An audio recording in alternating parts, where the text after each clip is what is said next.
Welcome back to the Av Attack. I'm your host, Prescott Chambers.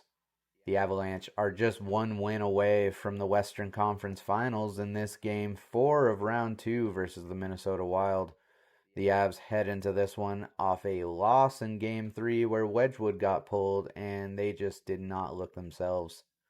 But nevertheless, they still lead this series 2-1, and this would be a game to refocus and lock back in to take control of round 2. Both Josh Manson and Yoel Kiviranta make their return from injury, and I was hoping the return of Manson could bring a physical spark back to the lineup. And Coach Bednar decided to start Mackenzie Blackwood in this one. Period 1.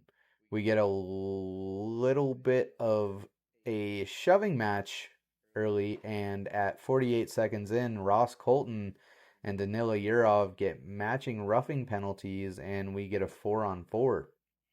Nothing comes of that. Manson and McCann get tied up, and Manson hits McCann with the butt end of his stick, like right up in the face, kind of. That gets Manson a 4-minute penalty, giving Minnesota their first power play. And at 9:46, Danila Yurov gets a tip in front of the net off a one-timer bomb from Brock Faber with the second assist from Vladimir Tarasenko. It's 1-0 Wild. We get a lot of back and forth possession, but Minnesota seems to be creating more opportunities. The Avs get away with a too many men, and at the end of one, it's 1-0 Minnesota. We get a hilarious interview with Mike McCarron where he says Josh Manson has always been a dirty player. I mean, what a baby, man. Whatever, get over it. Period 2, the Avalanche look more energetic in the opening minutes of this one. At 2:42, Nick Bogosian goes to the box for interference on Parker Kelly, giving the Avs their first power play of the game. They get some good passing cycles in the Wild zone, but nothing pays off, and we play on an even strength. Colorado continues to put pressure on Minnesota, but Wallstedt is making all the saves. At 6:01, the Avs get their second power play when Yakov Trenin throws a caught puck behind him. And at 6:07, Nazem Kadri puts in his own rebound, tying this one up unassisted. Colorado is not allowing anything from the Wild. With 10 minutes left in period 2, shots on goal are 20-4 in favor of the Avs. At 10:48, the Avs pay up for their too many men by committing yet another one, and the Wild get their second power play. The Avalanche almost completely shut down this power play with only one shot allowed on goal.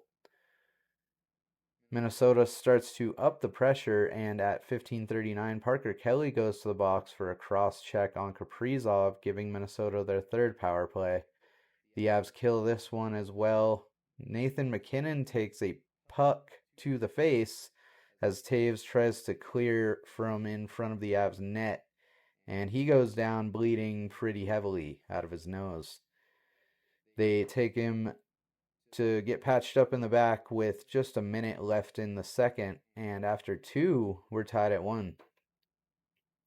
Period 3, the Warrior in the Nate Dog is back out first shift of the third, and he definitely looks like he got hit in the face with a puck. Minnesota puts solid pressure on Colorado to start period 3. Blackwood makes some solid saves. Colorado starts to pick up the pace, and at 6:56, Ross Colton tips in his first of the playoffs, assisted by Nick Waugh and Devon Taves, to put the Avalanche in the lead 2-1. But not long after, at 9:15, Nico Sturm is able to put one past Blackwood with the assist from Quinn Hughes and Marcus Foligno to tie it right back up.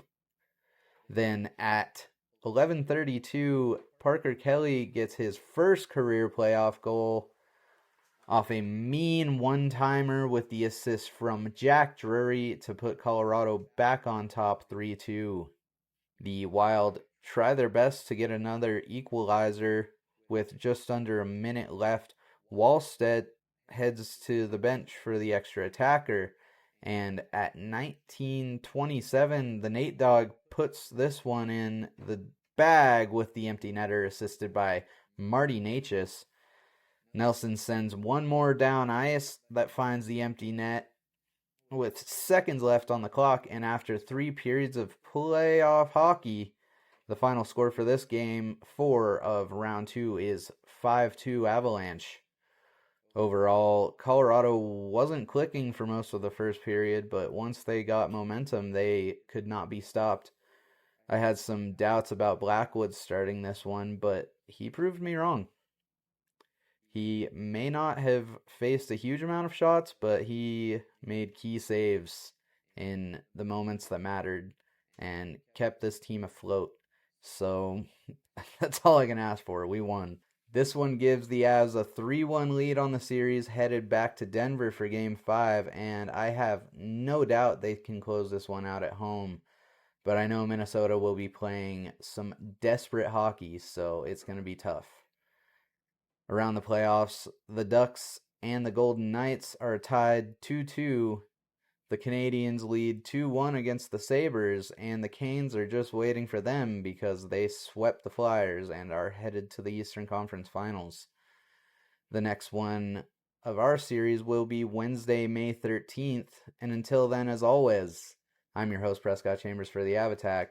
Remember to like, comment, and subscribe, and I will see you in Game 5.